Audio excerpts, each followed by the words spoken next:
Bonjour et bienvenue dans cette nouvelle vidéo où on va apprendre à découvrir le sens des chiffres.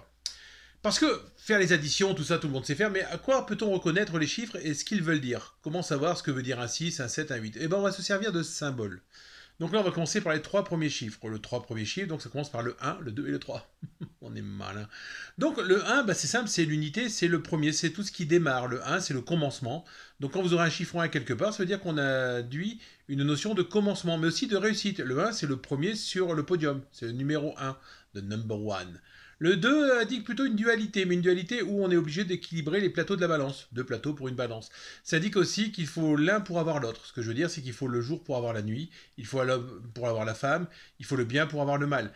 Donc c'est-à-dire qu'on ne peut pas tout avoir, on n'est pas toujours tout dans le bien ou tout dans le mal, on n'est pas toujours tout dans la nuit ou tout dans le jour.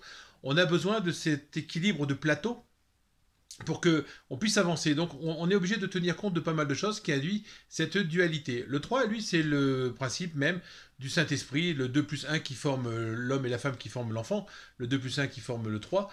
C'est le Père, le Fils et le Saint-Esprit. Ça veut dire qu'on a une notion un peu plus spirituelle. C'est aussi les trois étapes de la vie, l'enfance, l'âge adulte et la vieillesse. C'est les sœurs Park ou les Nornes qui décidaient des fils de notre vie, le commencement, le milieu et la fin. Donc le 3 nous indique aussi déjà un début de fin de cycle, c'est-à-dire que j'ai grandi en étant 1, je me suis posé des questions en étant 2, et le 3 je dois accomplir ce que j'ai à faire. Donc vous comprenez, le 1, l'unité, le 2, la dualité, le 3, l'accomplissement.